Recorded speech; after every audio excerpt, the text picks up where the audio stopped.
Hey everyone, welcome back to the Third Perspective podcast. I'm Cory, he's Sach. This will be episode 37. And just a reminder, any opinions that we express here are our own. Sach, how you doing? Good, buddy. How you doing, man? Long weekend's over, Easter weekend, all that. Did you have a good time? Yeah, wasn't bad. Long weekends, I'm always a little disappointed when they're done. I always think I'm going to get more done. But anybody who's listening on the audio, you might not know this, but this is going to be our first live stream. And so we should have some fun going along on this and figuring it out. But anybody who's watching, feel free to comment, ask us questions, as I said in our Instagram post. We'll certainly try to get to them as best we can and go from there. Sach, I understand, as we've been talking about for the last few weeks, that you had something happen on the weekend as well. Why don't you talk about it? Yeah, man. We had our Night to Inspire gala just this past Saturday, and man, it went pretty good as it relates to first time events and first time ventures and all that kind of stuff. I mean, we had about 130 people attend. It was a full house. The catered food, all the things, like everything was great. I think all the feedback I've been getting from the attendees have been all positive. Mm-hmm. Um, it's really exciting, actually, man. Oh, and also we raised $21,000 on Saturday, so that's going to be going to the Honor House Society, charity that supports veterans and first responders and emergency personnel in uniform with occupational stress injuries. So that's awesome. Mm-hmm. Yeah. Oh, absolutely. Yeah, but I mean, yeah, man, I don't know, man, fire a question away, man. But overall, I think it was an amazing event. It was awesome. The feedback's been great. We're getting some constructive criticism probably this week or so, and then we'll take that information and improve upon what we think we should improve upon and do more of these. So, expectation versus reality, I think, is always the big thing that we're talking Mm. about here. But what was your expectation, and what was the reality? How did they meet? How did they diverge? So my whole goal was just to get people together and showcase the speakers and their wisdom, and hopefully people can take some of that knowledge and apply that in their lives. That was my goal. Um, Expectation, right when I walked into the venue before anyone came, I was already pleased. It looked a Mm-hmm. lot better than I thought it was going to look, like in Mm-hmm. terms of the setup and the way the ballroom looked, the decoration, the just overall was it was I was pleased. And then expectation. I didn't honestly, man, I didn't have very many expectations. I just wanted to make sure that people left happy and Mm-hmm. enjoyed themselves. So I was kind of framing it like, um, if someone were coming over to my house, how would I treat them? Right. And, so pretty much I was just going around tables and making sure people were enjoying themselves and if they enjoyed the food and all that kind of stuff. So that's kind of what it was like for me. Mm-hmm. Um, and in terms of the speakers, all the speakers did very well. I think, from the feedback we've been getting, the feedback is pretty good considering a lot of the people in attendance weren't all first responders or veterans or anything like that. There was a good mixture of a crowd. So, Mm-hmm. some first responders, some veterans, civilians, no knowledge at all in this space whatsoever. Mm-hmm. So I think from that perspective, I'm also very pleased that we were able to bring in people that had no clue who the speakers were to begin with. Mm-hmm. When we're a part of a community within our own communities, oh, we think these people are, you know, they are amazing, but I know them for myself, and no one else, or not very many people, know who they are. So that was also another goal I wanted to achieve, is being able to bring people together who can witness these speakers' wisdom, and then who had no clue about who they were, and so now that they can talk about who they are with their friends now, and What was the so hopefully. response? What was the response from them? Like you were mentioning, obviously there's non first responders, non operators, and things like that. What was the response from them when you were talking about the speakers and sort of what they were learning? I think it was amazing, man. Like everyone was paying attention. Everyone came in with an open mind and an open heart, and they It was impactful, man. Like, I mean, I spoke to a bunch of people, and everyone were saying the speakers did very well, and they, some people like Sean Taylor spoke, and the essence of his speech was essentially, find your why and all that kind of stuff, and Mhm. determining your purpose and things of that nature. And he was getting DMs, like probably even still people connecting with him saying, "Okay, I'm going to work on my why." So like he actually, you know, engaged with some people, and people are actually doing that. And Glenn He Kirkland, connected with them.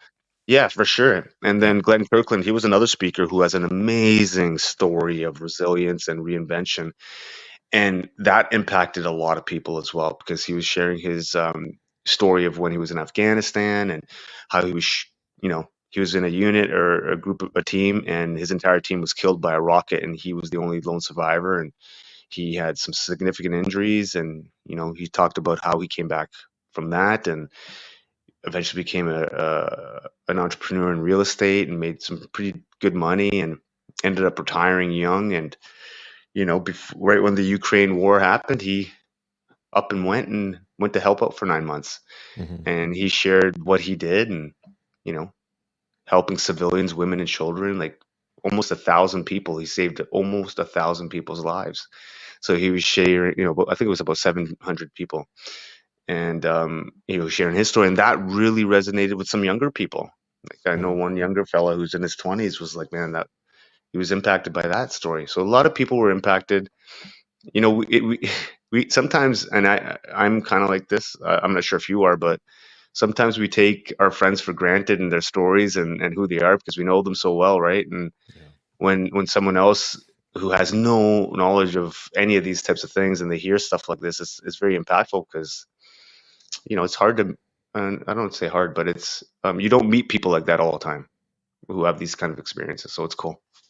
Yeah, especially if it's not in your wheelhouse, especially if it's not something like you said you're exposing yourself to daily, even through a professional thing or even an interest. I mean, there's a lot of people that are interested in self improvement, doing the best, being the best that they can, without necessarily falling into that first responder or that operator world. It's just something that they're interested in doing but don't know what to do. So when somebody says, "Hey, why don't you come and watch this? It's going to be beneficial for you." They walk in with a completely open mind because they're not, they don't have a like-minded experience to compare it against. You know what I mean? I don't have a like-minded experience with like Glenn Kirkland. So for me to listen, I'm listening to every word that he's saying. I'm not Hmm. comparing it to something else that I've done. So I don't have that hurdle of trying to compare my life to his life. So everything that he's saying, I'm hopefully absorbing. I don't know, thoughts on that. No, I agree, man, and I think you can also resonate because he's just another guy, right? So he's not like you know, very different than anyone else. He just was put into certain situations and responded in those situations. So, no, I agree with you, man. I think, and I think what I've recognized from that night is a lot of people felt that way. A lot of people, like almost everyone, because this is the first time I think this kind of event has ever happened where you have these types of people coming together, speaking in this type of way with this type of audience. And when I was there that evening, I was just observing that, and I think this is I think we stumbled upon something, to be honest. Like Hmm. Hmm. Hmm. like so what this got me really thinking, and this is what's going to happen now over the next little while after the summer. We're going to definitely take this on tour. And we're planning with the team, Toronto, Ottawa, Halifax. We'll do all those cities in the fall. And I want to be able to bring maybe not all the speakers, but whoever's available and whatnot, and maybe some other speakers to go to these different locations and do the exact same thing. But yeah, not but do the exact same thing. So, what's the benefit of taking it on a sort of a traveling road show here? The benefit is that okay, so it depends on so from the benefit from my perspective is this: we get to engage with people in the three-dimensional space that have never heard of these people before. Number one. So what does that do? That expands the footprint of what we're trying to do. So that means that people who have no clue about these people, they can get some of that wisdom, some of that knowledge, some of the experience that we're coming together and connecting as people in one environment. Um, Also, from my perspective, if I'm thinking about how this was beneficial in one night. Well, what if we did this every year? How much of a benefit can that create? Probably a large amount of benefit, right? And I think a lot of people can be impacted. So let's say, for example, we do three other venues the rest of the year. That's an additional 400 people that are impacted in the three-dimensional space. But not only that, man, I'm just looking at my social media just from that one night, and that, man, got amplified through Hmm. various other people, Hmm. different networks, different people who have no idea about any of this stuff. Now, that's just a few days after the event. The entire event was photographed and filmed. So that's going to add some more to the community, in the sense of like we'll push all that out and more people will become aware. So if you multiply that over 3 or 4 more events, the force multiplying effect of each of those speakers is exponentially grown. Hmm. So let's say we pick those 3 cities this year. Well, maybe next year we do Edmonton, Calgary, Winnipeg, and some other cities. So that's kind of why I think what we did this weekend was almost like very eye-opening for me as well, Hmm. because of it just, the vibe felt really good in the hall. It felt welcoming. Like I didn't like, and it wasn't perfect. There were things that we can definitely improve upon, but Yeah, we'll just the touch base on those for sure. yeah, Yeah. yeah. But the vibe itself was just good, man. Like everybody was pleased, from the the serving staff to the DJ to the videographers as well, like everybody. So it was, and I'm just reflecting on it now. Like I wasn't able to reflect because I was in the moment that day, and I wanted to stay in the moment because I wanted to do the things. But Right. I was talking to Sean Taylor, and he doesn't say these things very often, but he was even letting me know. He goes, "Hey, do you feel proud?" I go, "Well, I feel pleased. I feel pleased that this is happening." And he was like, "Well, maybe you should really think about it, and because you should be proud of what was achieved on the evening." And I was like, "Well, thank you. I appreciate it." And now that I've had time to reflect on it, he's absolutely right. And I do feel proud because we brought people together, and people were able to communicate and chat, and people that wouldn't be thinking about these things. So I'm very proud. Mm. Two-part question for you. So, first part is, what sort of nuggets did you take away from this? What sort of individual nuggets did you take away from this that you can share with our listeners? Either wisdom or things that you thought of. And second part to this question: what is the end goal? What 10 years from now? What are you looking to see Vancouver happen? Convention Center. Yeah. I mean, 10 years from now, the Vancouver Convention Center, a whole weekend, David Goggins as the keynote speaker, and then our community. That's what I see in 10 years. Mm, Something like okay. that. Well, Something like that. we should book David Goggins now. I hear he books up pretty quick. So No, but I mean, but that's kind of, a David Goggins type ask keynote. yeah. But that's kind of, what I was thinking as an end goal. Now, in terms of nuggets, oh man, there's so many nuggets. And the nuggets that I've taken away are improvement nuggets. What I can improve upon, how I could speak better, what I need to do that better. Also, how to organize the event better. Um, Logistically, how to make it more seamless, how to make the timings more um, structured, making sure the audiovisual is tighter, making sure that we make the optics of the evening a little bit smoother, in the sense of like, maybe we have a stage next time, maybe we have a panel and everyone's sitting up on the stage rather than at tables, and we call them up, as opposed to, you know, just more of structure type of things. You're looking at more of a presenting kind of thing. Yes, Yeah. yeah, more of a presentation sort of thing is, but in terms of the essence of it, I think we knocked it out of the park. So what sort of like informational nuggets is kind of what I was getting at. So somebody went up, they did a presentation, they did their talk, and you went, I need to remember that. So for our listeners, what are some of those things? I think I think I think each of the speakers had each of them themselves had knowledge that you could probably take away, each single one of them. And you Were know, the tones different? Like, full disclosure, I wasn't able to make this event due mhm, to some scheduling issues, mhm. but was the tone of each presenter different, or was there a common theme through all of them?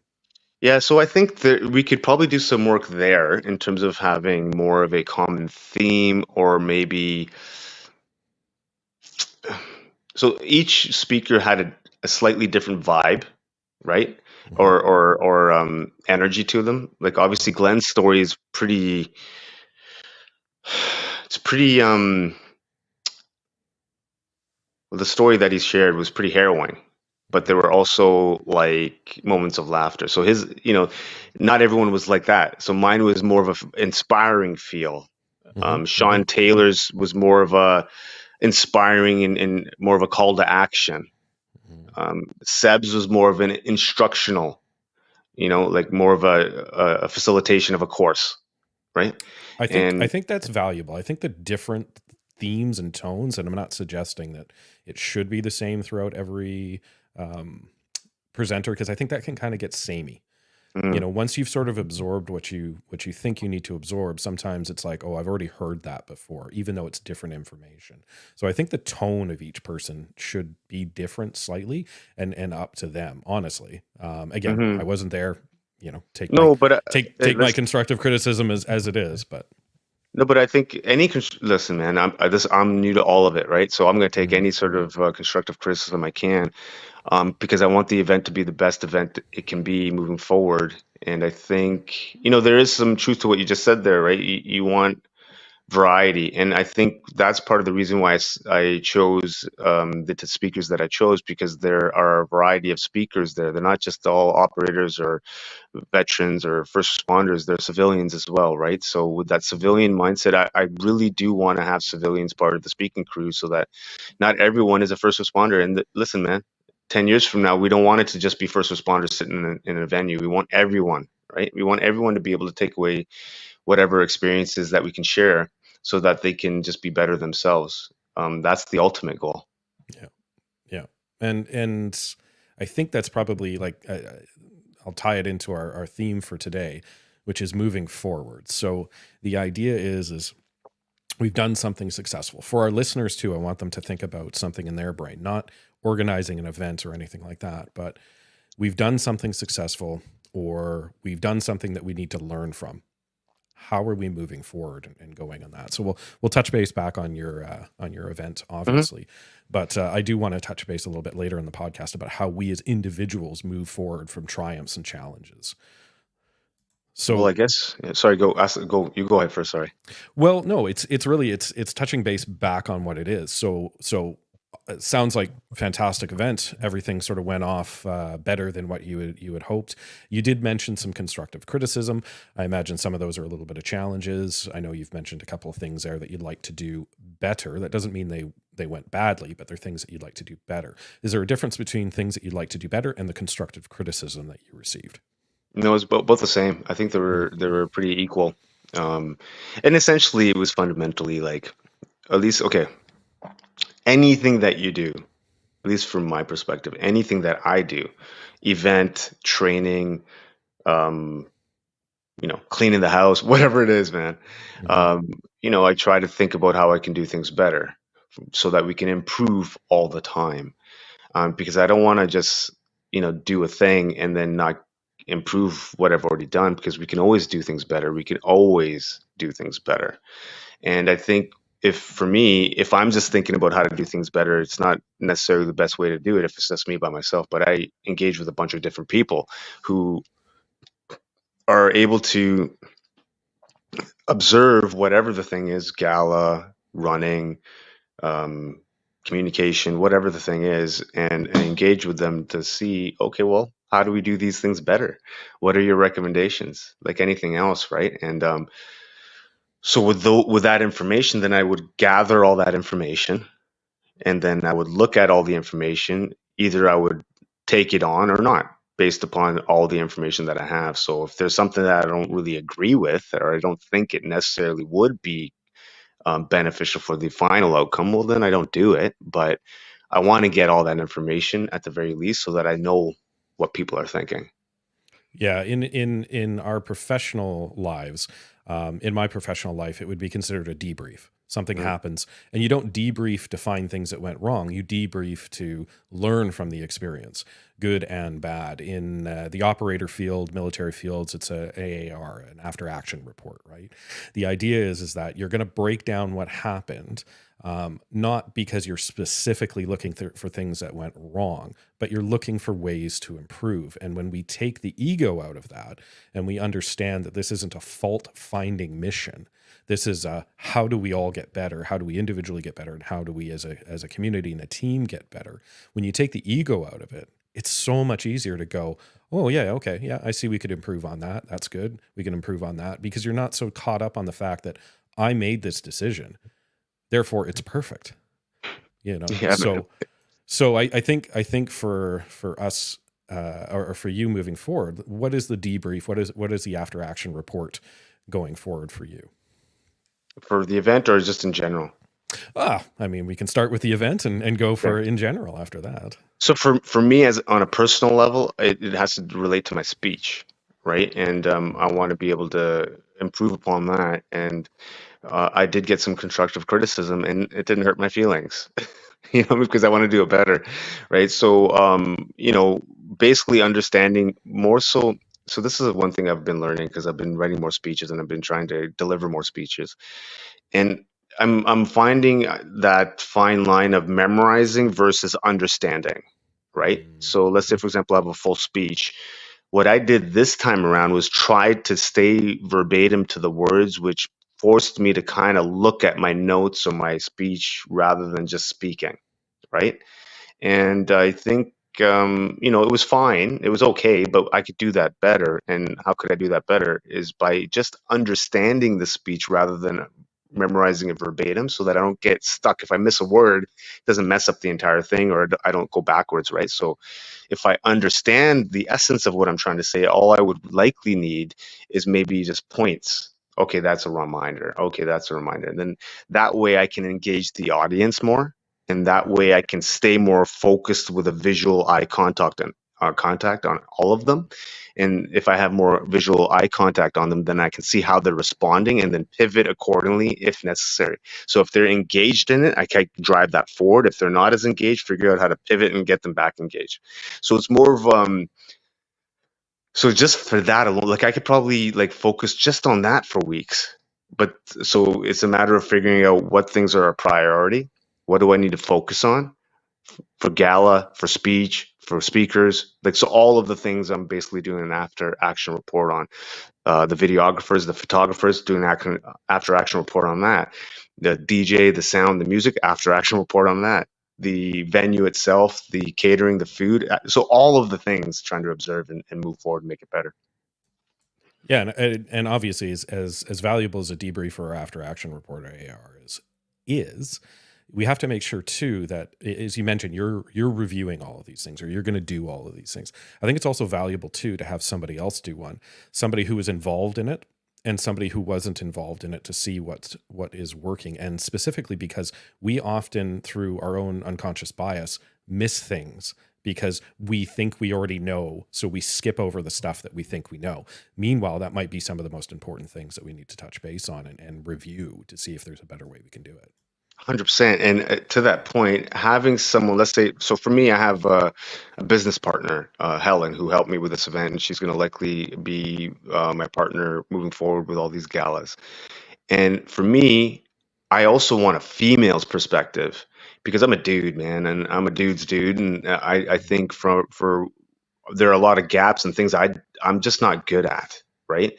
And I think for putting on, let's say, a gala or an event, it's good to have a different perspective. So let's say if she's going to do her after action report, it might be entirely different than mine. Yeah. Yeah. And which is awesome because now there's a whole sort of sphere of things I didn't even consider that we can improve upon.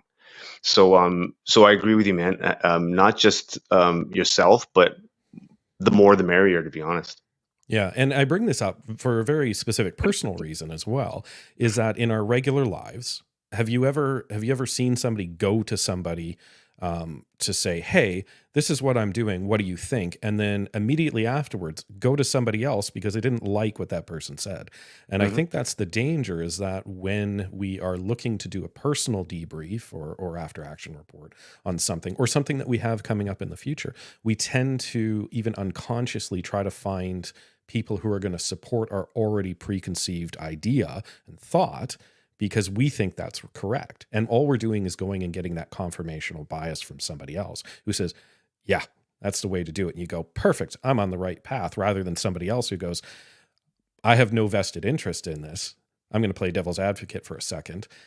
These are the things that I see that are happening. And somebody goes, oh, well, I don't like that. You don't understand what I'm doing. So that was more so my point, is how do we carry on? How do we make sure that we don't have that in the events in our personal lives going forward? Yeah, I think that's a very valid point, man. I think what's important to recognize, if someone's agreeing with everything, don't use that person. You know what I mean? It's just, Hmm. I mean, and so now you could say like, well, what if everyone is saying it? Okay, well then maybe nothing is ever perfect. So not everyone is going to say that, oh, everything was tickety boo, right? So when someone is saying that, the odds are that they just don't want to hurt your feelings and they don't want to be honest about it. So maybe there's an opportunity there to be like, no, no, it's all good. Please give it to me. I want to know because I want to improve upon it. And then generally speaking, everyone does have an opinion and you can probably get it out of them. But you have to, as an individual who's requesting that information, has to ensure that your ego is in check. It's not about you. It's not about my ideas. It's about what's the ultimate goal and the final thing that we want to achieve.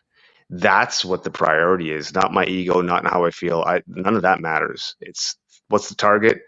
How are we going to get that thing? And let's do all the things that we need to get that thing. And just for our listeners, I think it's also important too. While it's good to seek out additional thoughts and, like I said, the devil's advocates and the things that we do, don't do the paralysis by analysis and just go to 5 or 10 people and try to incorporate everything. Like at a certain point, you have to put down the book and start taking action on it, and then reviewing that, going back and stress testing it and saying, did that work? If it didn't work, get rid of it. If it did work, but there was something that you didn't do properly, do it properly, see what the end result is. So don't go the opposite way of only going and finding people that are going to say yes, around your same circles, and then going out and try to find 10 different people and trying to understand why you can't make any progress because you're trying to implement 10 different people's opinions and ideas of what you should do.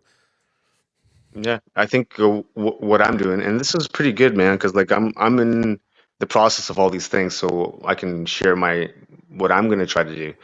And for me, I have my vision. I have what I want to do. I know that. And I think with selecting maybe 3 or 4 people's perspective and the perspectives that might not be 100% like mine, or they may not think like me, I want to select certain people for that. And then once I get that information, I'm still making the decisions, but I want to get the input so I can reflect on all the things and I make the final decision. I'm not asking for permission from anyone else. I'm not asking this, that, and the other. I'm basing all of the decisions based on my understanding of the information available. And that's the decision I make. Yeah. And again, also the other side of things is when we are doing those debriefs in our own personal lives as well. Like you mentioned, you want to improve on your speech. You don't want to memorize. You don't want to regurgitate. You want to reiterate, Mhm. basically, is what it is.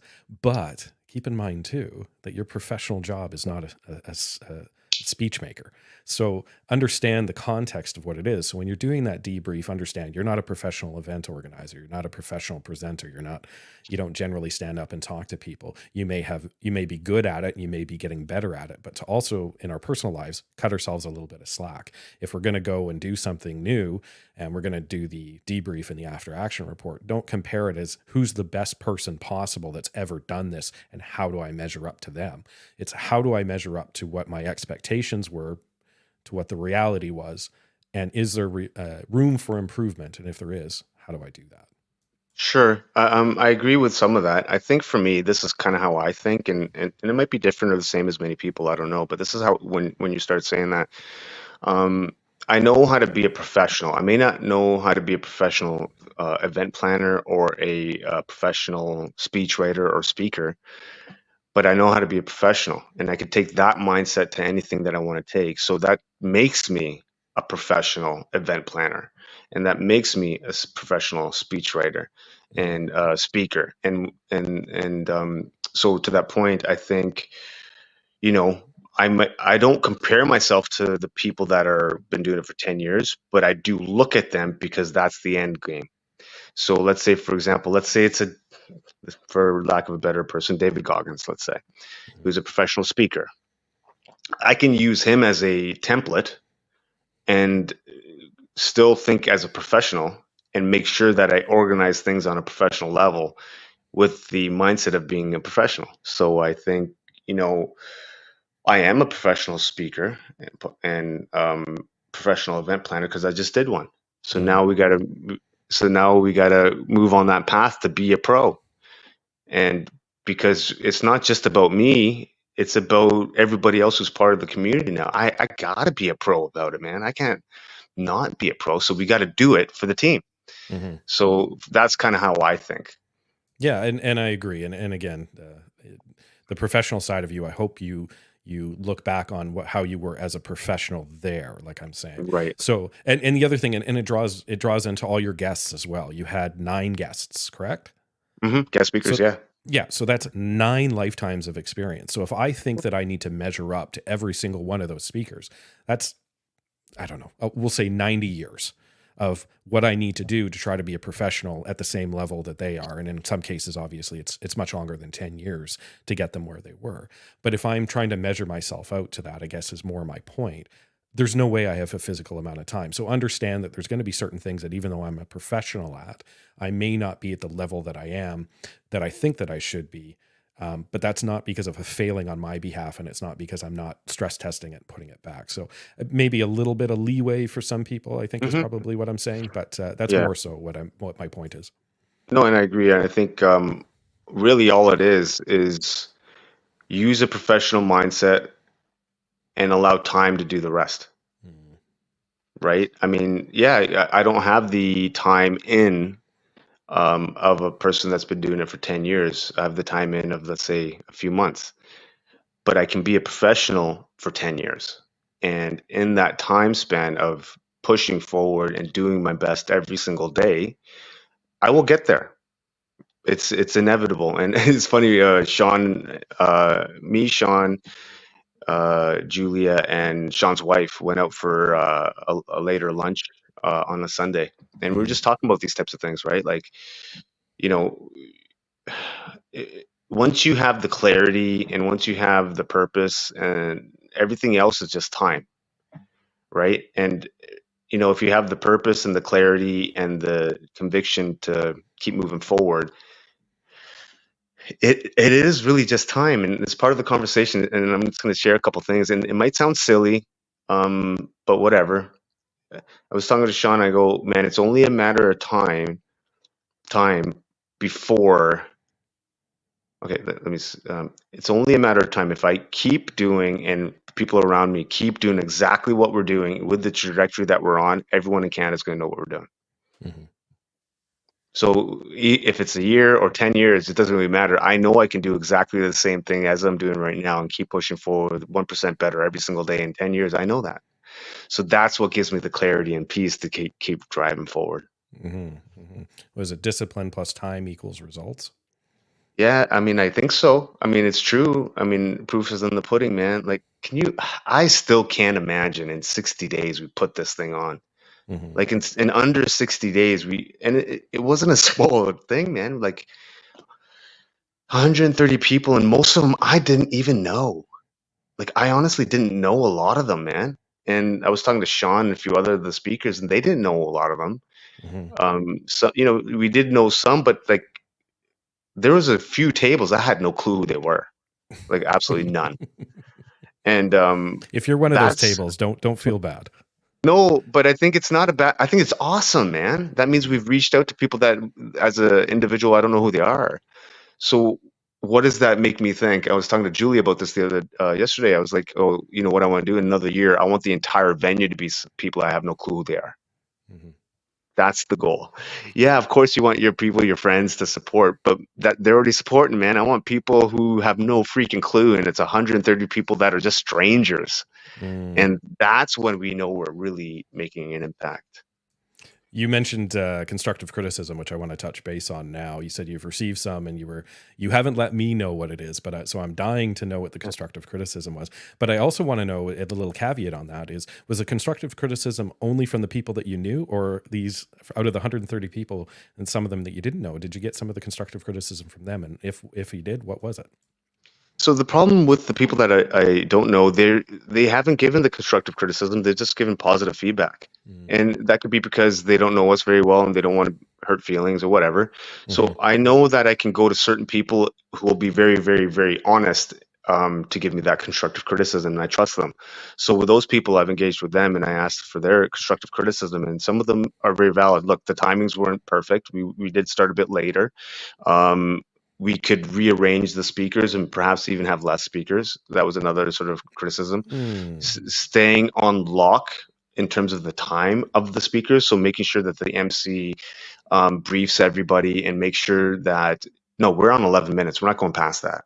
Yeah, yeah, yeah. And so things like that. And then also from the audio visual perspective, like, okay, making sure that like Sean Taylor's PowerPoint didn't work. He had to come up with a whole new speech right on the fly, like Oh just right. no. Yeah, like right on the fly. So I was going to say, I saw on his social media all this gorgeous looking PowerPoint stuff. That yeah, didn't no, happen. nope, didn't happen. It didn't work. So it was a straight pivot, and he just came up with a speech. So that those things shouldn't be happening. And Mm. if that were anyone else, that would have been a bigger problem than it needed to be. Fortunately, with Sean, he's able to kind of pivot and kind of do what he does to make it work. But those things shouldn't be happening. So we have to be better prepared and better organized to make sure that those things are squared away well in advance, so that there are no issues whatsoever. And that, in terms of like that kind of stuff. So what else was constructive? The microphones. I think instead of having microphones, having the headsets, I think would be better for the speakers, because then we can move around. It's a little bit more free flowing. So like smaller things like that were suggested, but the really bigger things from my perspective were, okay, timelines. Timings had to be more strict. Audiovisual has to be squared away in advance. Um, I think those were the main ones. There's some smaller ones that are, kind of minor issues, but those were the big ones for me.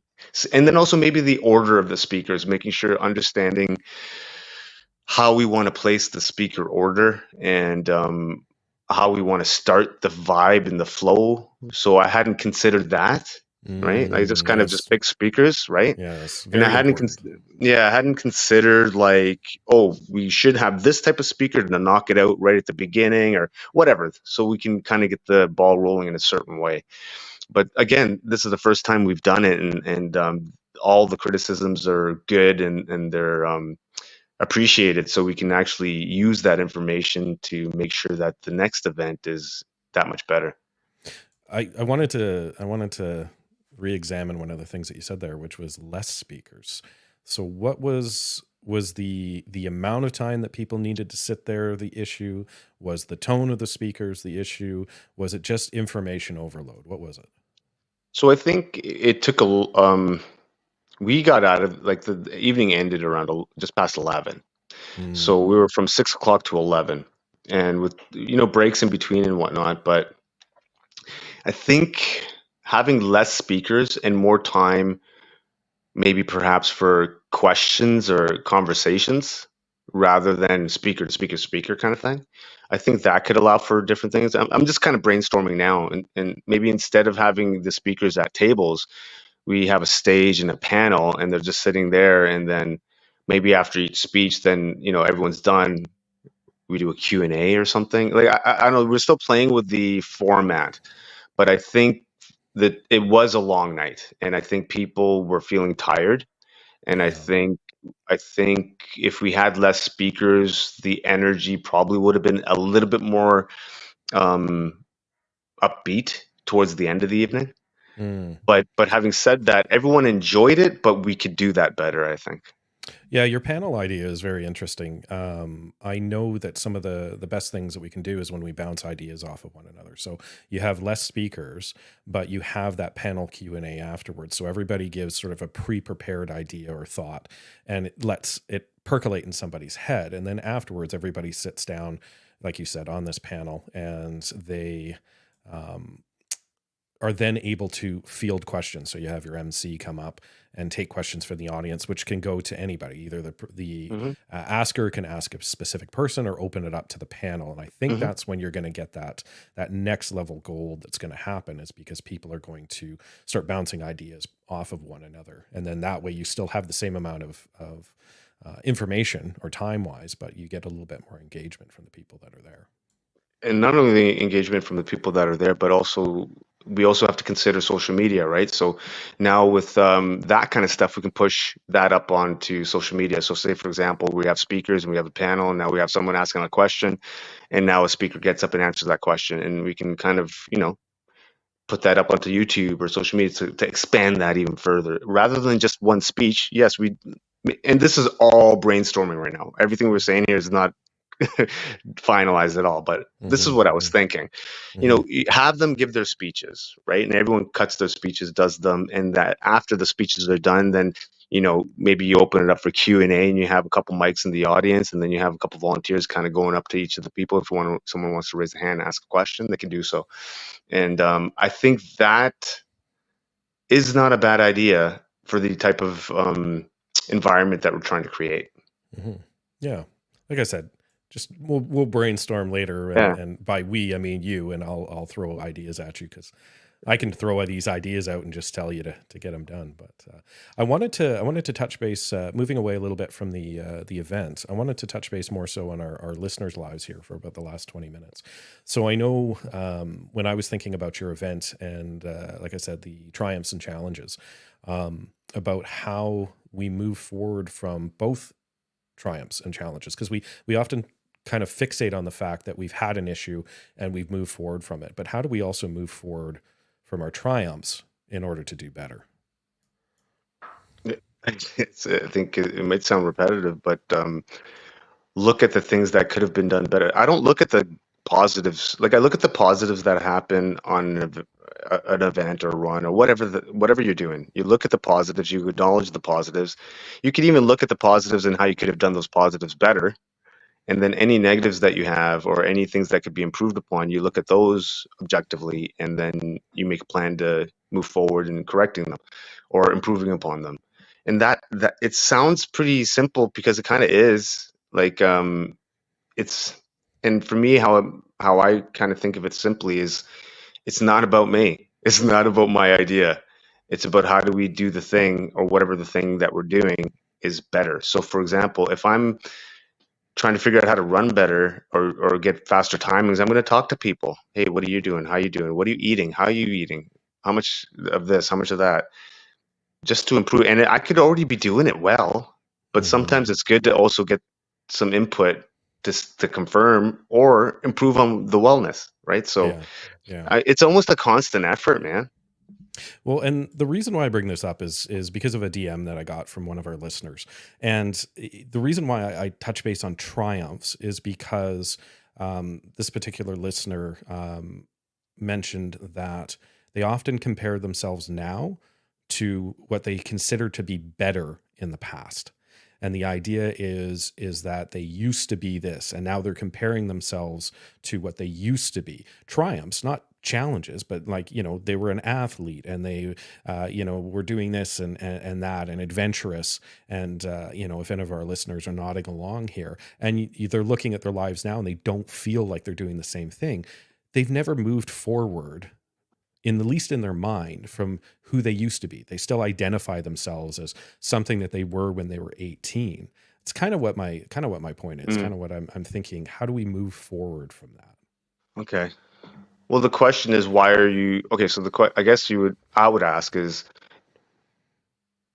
are you reminiscing, and do you wish you were that again? Hmm. Right now, if that answer to that is yes, and you're saying, "Oh, I was this type of athlete 20 years ago, and I'm not now." Okay. Do you want to be again? Hmm. Yes? Okay. Let's start taking steps to do that again. Because the reality is there are a lot of people that think, I was this, that, and the other 20 years ago, but I'm not that thing anymore. Well, that's not true. You can be. It's just a matter of just putting in the work all over again. Yeah, Like and a I'm lot of and the, I'm and yeah. I'm lesser because of it. So what do you mean by lesser because of it? Well, no, like this is the idea is that I used to be this, I used to be that, Mm-hmm. and now Mm-hmm. I'm not. So even though I am successful and I'm happy, I'm lesser because I'm not what I used to be. Yeah, So how but do we whose move? fault? Well, I guess is an acknowledgement. I think acknowledging it for me, if I'm lesser than what I used to be, I have to understand why am I like that? Why am I lesser? Do I want to be that again? And if I do, then I have to take ownership as to why I haven't been maintaining those things, even though I still wanted to be that thing 20 years ago Hmm. today. Hmm. So then you got to take ownership, and then you got to take responsibility, and then you got to take steps forward to start being that again. Hmm. And case in point, or not case in point, but an example of that, I wasn't a runner a few years ago. Hmm. Hmm.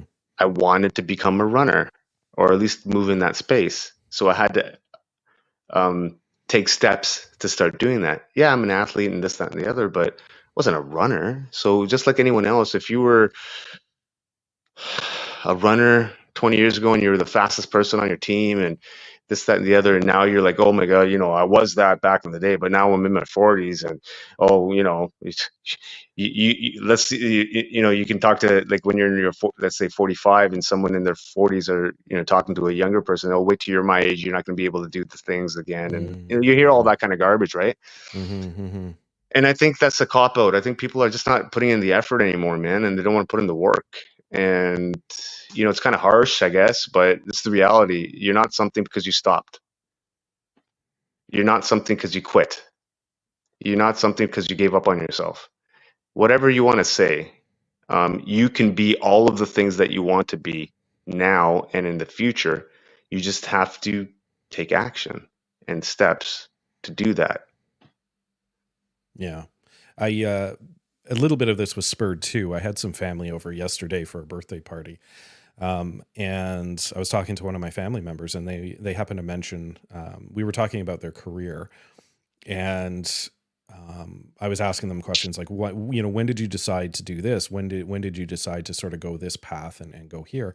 And they mentioned that when they finally decided that they weren't going to be a paramedic, which was something that they had wanted to do but couldn't for a few different reasons, they accepted it and they moved on, and then they started focusing on what they could do and how to make that the best. And I have to say I was pretty proud of them when I was talking to them about that, because I hadn't realized that they weren't living in the past, and they had moved forward from that, accepting that that wasn't something. Now this isn't something that they can go back and do just due to the situation, but it was the acceptance of it and then the movement forward that really made that difference and was really important. So, Yeah, I mean, a lot of us do that too, right? Like, I mean, I guess if a chapter closes in your life and it's permanently closed and you can't open up that door again, yes, you know, you have to start thinking about what do you want to do and what can you still do. And again, take the steps necessary to make those things happen, right? Like law enforcement is out of the cards for me now. mm-hmm, That chapter is closed, right? For whatever the reasons are. Working in law enforcement or really to be honest, working for anyone, that door's closed now. mm-hmm, It's just done. I'm not doing it. mm-hmm, So I've had to think and figure out how do I move forward as an entrepreneur? How do like I have no freaking clue, bro. I've been working for the government for over 18 years, man. So mm-hmm, how do we do that? And that's part of the reason the gala happened. Part of it was obviously to raise awareness and funds, but I got to think about what kind of things do I want to do moving forward that still fills my cup, that allows me to be myself, that allows me to continue on the path I'm on, but also I can pay a few bills through. mm-hmm, So I think, you know, doors do close and sometimes doors are shut on you. But I think what's important to recognize is understand who you are and try to find the keys to those doors so you can open them. Or if you can't find a key, fucking kick it down. Yeah. Yeah. I agree. Like that's essentially what I did on Saturday. Honestly, I kicked the Did you find a door. key or did you kick a door? I kicked the door open, bro. Mm. I stumbled on to doing a gala, man. It was so organic, and I need to find ways to support myself, man, because I don't get money, I don't get paid, and so that was what precipitated the idea of doing this because I have friends that are pretty awesome, Mhm. and I have made some connections with various sponsors, i.e., the Sandman, that can allow me to kind of maybe entertain things in a different way. So, Mhm. for example, the Sandman Hotel didn't charge us for the venue. So, right off the bat, when I started planning this, I had $0 to do an event. I had no money. So now I'm like, okay, well, how do we do this? Okay, let me call up Sandman because they helped us out last year with the runs. Maybe we can ask them for a venue and maybe they can help us out. And right off the bat, cool. Yeah, you got the venue. Don't worry about it. We'll Mhm. book it. Okay, now, okay, that's step one. Doesn't mean it's free. Just the venue is we have the venue. Now I got to figure out, okay, how do we pay for it? How do we do that? But it allowed me to think about other things I never would have thought of and create and move forward. And I'm learning, man. I'm don't know what I'm doing. I straight up I was having this conversation again with Sean. We were talking about delusional belief. Mm. And I have that, Sean has that, and I think a lot of um dreamers and dare I say high achievers have it because they create these different fantasies in their head and work towards them hoping that they get achieved. So we're talking about that kind of stuff and we're talking about delusional belief, but you know what it is like, yeah, it might sound delusional, but it's time. You can have a delusional belief, but if you set a goal and you just keep moving towards it, you're going to get there. It's not delusional once you keep working towards that goal, right? Now, just this morning, I was watching a David Goggins just post up a short clip of a video. He was being questioned about something, talking about, essentially he was talking about delusional belief, right? And he everything that he does, he doesn't think he can do. Just like Mm. me, I set a goal to run 22 marathons. I never done that. I had no clue I could do it, but through the process of trying to achieve it, you then grow into it. You develop into a person that can do it if you take the necessary steps and actions to do that, right? So Goggins is talking about this, I set goals that I know for sure I can't achieve, but then I make myself achieve them. And that's essentially what I've been doing. I had no clue on how to set up a gala, but I'll freaking figure it out and we're going to do it. I don't even have any delusional belief. Vancouver Convention Center in 10 years. What?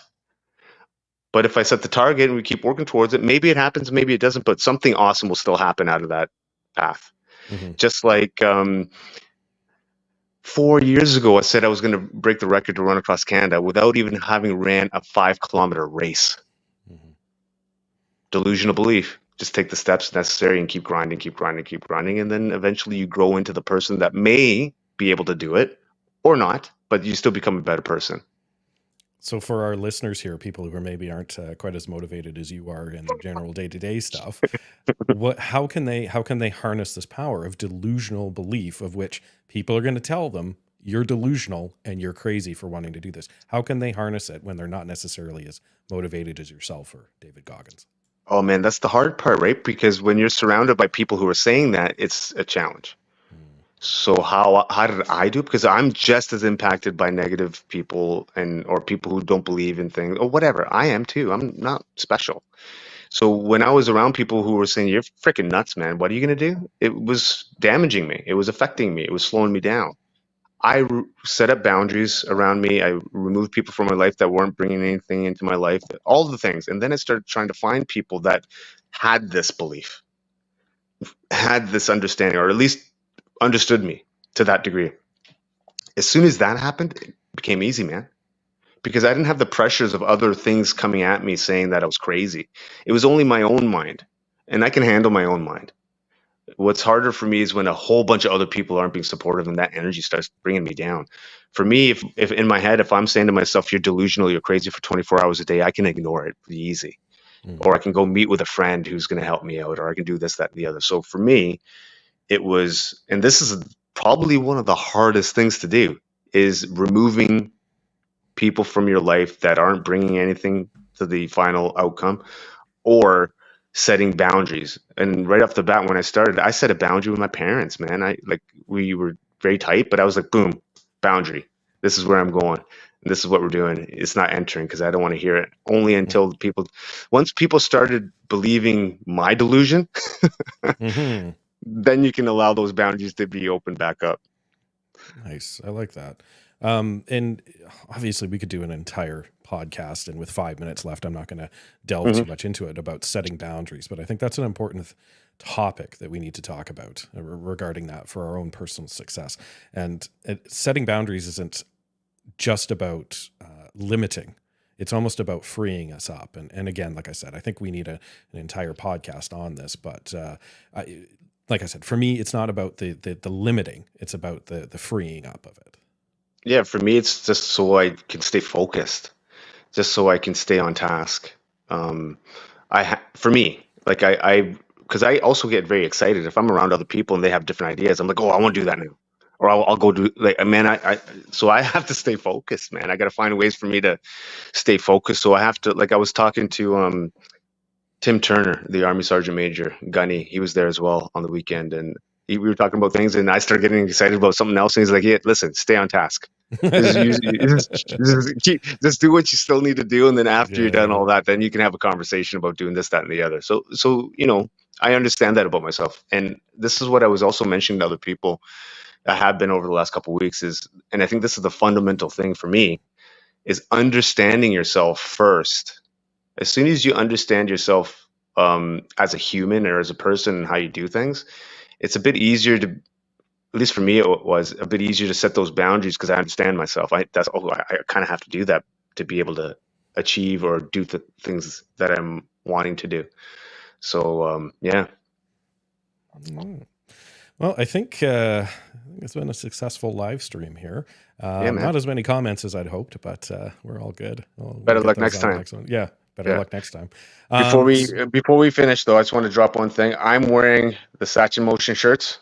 So these shirts I'm selling these shirts now so that they can help pay for some of the initiative of me running 60 kilometers a day for 52 days starting in June. And this is my logo now. So it's where is it? I don't know how to do it properly, but it's right here. There we go. And that's the new logo. And on the back, it's a picture of me or of running and various different dates of where I'm going to be running to. So this is going to commemorate the run for this year. If anybody wants this shirt, feel free to DM me. The cost of the shirts are $50. I know they're kind of expensive, but the reason why we're charging that is because it is expensive for me to run across 60 kilometers a day, 52 days. So any support that anyone can give is greatly appreciated. And when you're buying this shirt, I mean, it's kind of a step in the direction of history, right? Like next year I'll be running across Canada. I'll be the first person of color to attempt the run. So any support, DM me if you want the shirt, and we'll make arrangements to get it out to you. Awesome, fantastic. And I also wanted to touch base on something as well from episode 33 with JT there when we talked about Mm. learning. The end, he'd mentioned that he was going to send us out some books that he'd written for our listeners. Well, I am happy to say that I have 3 of these. Let's see if I can Yeah, figure got this it. out here. There we go. Got it. Yeah, You Are Greatness, Volume 1 by JT Suey. And I've had to read through this. And the great thing about this particular book is that it's less of a novel and more of a as he says, a choose your own adventure. It's a worksheet. It's something that's easily digestible. It's broken down into chapters and sections, and has a worksheet for you at the end of every one. And the idea is that he's trying to literally convince you that you are great and that you deserve to be great. And we have 3 books available to our listeners that we would like to send out to them.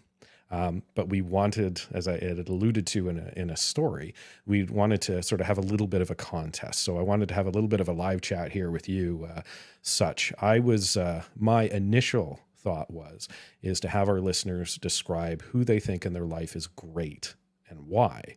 And then after that, have them actually tell this person why that they're great and why. I don't know. What do you think? Yeah, Thoughts? man. Sounds good. I think it's a good idea, and I think yeah, I think it's a good idea to see if people are going to engage to be able to do that. And I think it's not a bad idea to also let people know in your lives, um, acknowledging if someone's great in your own life. It doesn't hurt, man. It's always a good thing. Yeah, again, and that's my thought. I mean, we've touched base on this before about go out and tell somebody that they matter to you, right? But it's Hmm. different when you hear somebody walk up and say, you know what, you're great in my life. Here's the reasons why. Hmm. Because there's so many people. I I said something to my wife yesterday. We were talking about something completely off the hook, and I said something, and she like reached over the bed and kissed me because of what I'd said was just so she wanted to hear it, but it was something that I was just saying as a matter of fact about being with her, and it wasn't said for a reaction. I didn't even think it was going to get that reaction, but it meant that much to her that I didn't realize it. So imagine if you tell somebody that you think they're great, but think about the people that are in your lives, think about the people that you interact with, think about what the idea of greatness is, how they are, and why they are, and then let them know. But thoughts on how we can have people actually let us know that they're doing this? What are your thoughts, Such? Well, I think people should, if they're going to do that, tag us in your stories. I think tag us and the person maybe that you think is great, and with maybe a couple comments in the story saying, maybe two things why, let's say three things, one, two, three things of why you think they're great. Tag them, tag us, and then we'll go from there. Yeah, story, video, anything like that, and we'll do the hashtag you are Mhm. greatness, and we'll go Also, from there. also tag JT. Mm-hmm. Yep. Yeah, so what you can do is tag third perspective, tag such emotion, and tag JT along with the person that you think is great, and then with three things that you think of them as great, and then we'll go from there. Yep. I'll put it up in the Okay. post here for everybody that doesn't want to sit there trying to write everything down of all the Yeah. things I have to do it. But I'll do a story on it. But I just wanted to double check with you. Such I know we talked a lot about sort of the gala and your things moving forward. But what do you have upcoming here? Upcoming now is just training, and then my 60K for 52 days starts in June. So I'm gonna be focused on just training right now, and then a little bit of planning and organizing for the future galas in September. In this week, though, I'll be formalizing and starting up the Such in Motion Foundation. So moving forward, in the next few weeks, we're going to update and revamp the website. So if anyone wants to make any kind of donation, now you can make it to the Such in Motion Foundation, either as an individual or as a company or a corporation. You'll get a tax receipt and from the CRA. So you can, if you want to send $20, we'll give you a tax receipt for that. If you want to send $20,000, tax receipt for that. Mm-hmm. And what we're going to be doing is I'm going to select a few charities throughout the year to donate to. Right now, my fundraising goal for the Honor House Society is $30,000 for the year. We're at 21,000 now. Another charity that I'm going to be supporting is the Kids Play Foundation. And I also want to reach out to anyone who's listening to this. Maybe send me two or three other charities that you think would be charities that I should engage with, and kind of have as my three to five charities that I support throughout the year. Hopefully, I would love them to be mental health related. They don't have to be veteran or first responder related because we have the Honor House for that. But maybe a female mental health, men's mental health, something, whatever you guys think, send them my way and I'll vet them and then I'll add them to the list. Awesome. And yeah, we look forward to having you come back next week. We won't be doing a live stream. We've got some guests that we're just narrowing down some actual scheduled days for, but we have about 4 or 5 who've definitely want to come on here in the month of April, and I'm quite excited about it. So from all of us here at the Third Perspective, thanks for joining us. We hope to see you next week. See you next week.